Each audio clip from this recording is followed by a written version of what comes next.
അപ്പോൾ LDF convener മാധ്യമങ്ങളോട് സംസാരിക്കുന്നു. അതിലേക്ക് അദ്ദേഹം ഇത് പ്രസിദ്ധീകരിക്കുന്നതിന് കാരണക്കാരായ DC ബുക്സിന്റെ ഉത്തരവാദപ്പെട്ട ആളെ സസ്പെൻഡ് ചെയ്യാൻ തീരുമാനിച്ചു.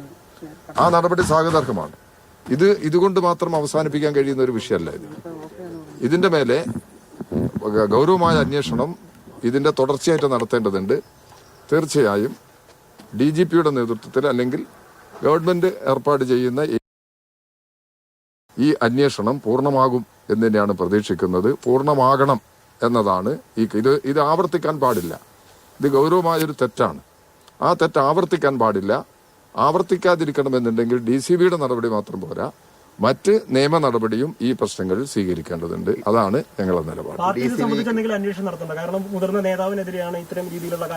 ഇല്ല, ഞങ്ങൾക്കതിൽ അന്വേഷണം നടത്തണമെങ്കിൽ ജയരാജൻ പറഞ്ഞതിൽ എന്തെങ്കിലും ഒരു അവിശ്വാസം തോന്നണ്ടേ? ജയരാജൻ പറഞ്ഞ കാര്യം ഞങ്ങൾ പാർട്ടി അംഗീകരിക്കുകയാണ് ചെയ്തിട്ടുള്ളത്. അതുകൊണ്ടാണ് പാർട്ടിയും ഇത് അന്വേഷിക്കണമെന്ന് ആവശ്യപ്പെട്ടത്. അന്വേഷിക്കണം എന്ന് പറയുന്നത് പാർട്ടിയിലല്ല. പാർട്ടിയിൽ അതിലെന്തെങ്കിലും ഒരു അഭിപ്രായ വ്യത്യാസം ഉണ്ടെങ്കിൽ അന്വേഷിക്കേണ്ട പ്രശ്നമുണ്ട്. ഇത് പുറത്ത് സർക്കാരുടെ പോലീസുമായി ബന്ധപ്പെട്ട വിഭാഗം ഇതിനാവശ്യമായ അന്വേഷണം നടത്തി നിലപാടുകൾ സ്വീകരിക്കണം. ഏത് രീതിയിലാണ് തെരഞ്ഞെടുപ്പ് ദിവസം തന്നെ പുറത്തു വരുന്നത്? അതിനകത്ത് എന്തെങ്കിലും ഗൂഢാലോചന EP തന്നെ നേരത്തെ പറഞ്ഞിട്ട് ഗൂഢാലോചന നടന്നിട്ടുണ്ടെന്ന്.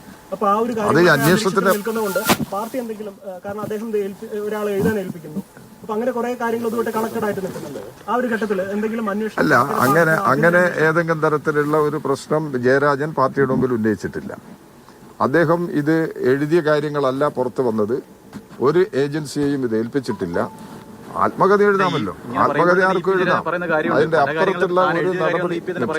അതിന്റെ അപ്പുറത്തുള്ള ഒരു നടപടിയും അദ്ദേഹം സ്വീകരിച്ചിട്ടില്ല. അതാണ് വ്യക്തമാണ്. അത് പാർട്ടി അംഗീകരിക്കുകയാണ് ചെയ്തിട്ടുള്ളത്.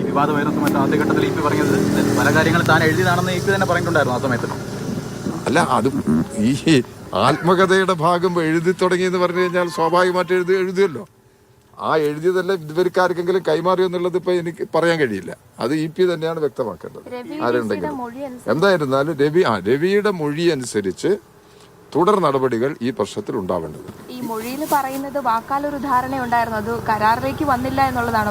അതൊക്കെ പരിശോധിച്ച് വരട്ടെ. അന്വേഷണത്തിന്റെ ഭാഗമായിട്ട് ഈ വിഷയങ്ങൾ വരുമല്ലോ. പോലീസ് അന്വേഷിച്ചാൽ തന്നെ ഈ പ്രശ്നങ്ങളെല്ലാം പുറത്തു കൊണ്ടുവരാൻ കഴിയല്ലോ.